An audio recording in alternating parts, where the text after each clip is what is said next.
Ifunanya, tonight, you will marry Chinedu's spirit. This will bring peace to his soul and to our village. Do you accept this duty? Ifunanya looked around at the faces of the villagers, once familiar, now filled with suspicion and fear.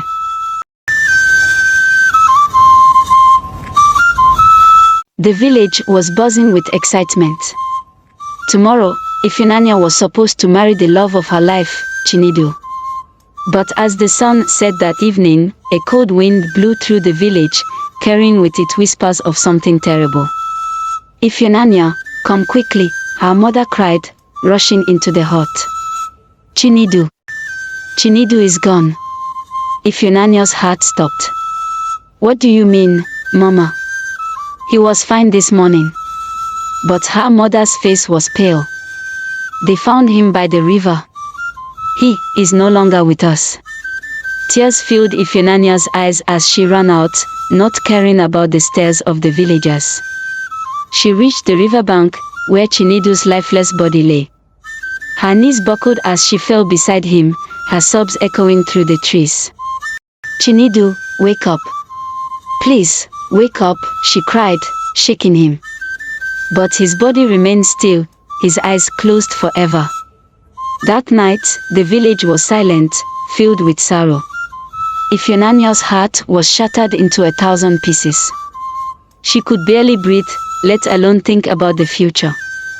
The next morning, the elders came to her home. Ifunanya, one of them said, Chinedu's spirit is not at peace. The wedding must go on, or his ghost will haunt the village. You must marry him even in death. No, I can't do that. Ifunanya screamed, backing away. How can I marry a ghost? Her father's face was stern. This is our way, Ifunanya. You have to do it. It's for the good of the village. But what about me, Papa? She cried. What about my life? Her mother tried to comfort her, but her words were hollow. It's just one ceremony, my daughter. After that, you can live your life as you wish. Ifunanya shook her head, tears streaming down her face. I can't. I won't. But the elders wouldn't listen. The preparations for the ghost wedding began, and Ifunanya felt trapped, as if the walls of her world were closing in on her.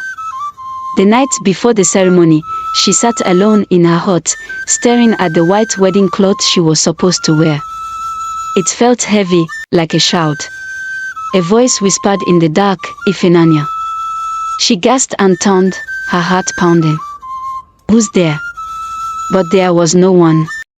Just the shadows. And the voice of Chinedu, calling her name from beyond the grave. She clutched her chest, trying to calm her racing heart.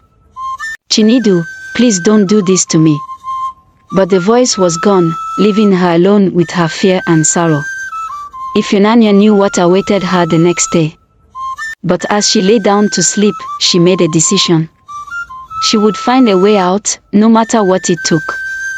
She would not marry a ghost. But how? The morning sun rose, casting long shadows over the village. Ifunanya barely slept, her mind racing with thoughts of escape. But when she stepped outside her hut, she noticed the stairs. The villagers whispered as she passed, their eyes filled with suspicion. She's the reason Chinedu is dead, one woman muttered. Ifunanya, what did you do to him? Another voice called out, harsh and accusing. She turned to face them, her voice trembling. I did nothing. I love Chinedu with all my heart. I would never harm him. But the whispers grew louder, spreading through the village like wildfire. Why else would he die so suddenly, the day before their wedding? Someone sneered. It must be her. She must have put a curse on him, another accused. Tears welled up in Ifunanya's eyes. Please, you have to believe me. I didn't do anything. But the villagers had already made up their minds. They looked at her with distrust, their words cutting deeper than any blade. When Ifunanya reached her family's compound, the elders were waiting for her, their faces grim. Ifunanya, the oldest one began, "The villagers are speaking ill of you. They believe you had a hand in Chinedu's death." "That's not true," Ifunanya cried, shaking her head. "I loved him." The elder's voice was cold. "Whether it's true or not, it doesn't matter. What matters is the peace of the village. You must marry Chinedu's ghost to clear your name." "I can't," she pleaded. "Please, don't make me do this." Her father stepped forward, his expression hard. "Ifunanya, you will do as the elders say. This is your duty." She felt a lump in her throat, her eyes pleading with her mother, but her mother looked away, ashamed. "Ifunanya," another elder said, his voice low, "if you refuse, the village will never forgive you. You will be cast out, and your family will suffer. Do you want that?" She looked around, surrounded by people who once loved her, but now only saw her as a threat. Her heart ached with the weight of their accusations, and her soul felt crushed by the responsibility they forced upon her. I don't know what to do," she whispered, her voice barely audible. The elder took a step closer, his eyes cold. "You have no choice, Ifunanya. The ceremony will take place tonight. Prepare yourself." Ifunanya watched as the elders left, leaving her standing alone, her world crumbling around her. The villagers continued to mock her, their voices ringing in her ears. "Ifunanya the cursed," they called her. "She'll bring doom to us all if she doesn't do what's right." She clenched her fist, tears streaming down her face. How could they think this of her? How could they force her into such a horrible fate? But as the day went on, the pressure grew heavier. The whispers turned into threats, and Ifunanya knew that by nightfall, she would have to face the ghost of Chinedu or be banished forever. The day passed in a blur of sorrow and fear. As the sun began to set, Ifunanya's heart pounded in her chest. The villagers had gathered outside her family's compound, their torches casting flickering shadows on the ground. The night had arrived, and so had the time for the ghost wedding. Ifunanya sat in her hut, trembling as her mother helped her into the white wedding cloth. It felt even heavier now, suffocating her with each breath. "Mama, please, don't make me do this," Ifunanya whispered, tears streaming down her face. Her mother's hands shook as she tied the final knot. "My child, I'm so sorry. But this is our way. You must do this, or the village will never forgive us." "But Mama, it's not fair. How can I marry someone who's dead?" Ifunanya's voice cracked with despair. Her mother turned away, unable to meet her eyes. "I know, my daughter. I know. But sometimes, we must do things we don't want to do. For the sake of our people." Ifunanya's heart felt like it was breaking into 1,000 pieces.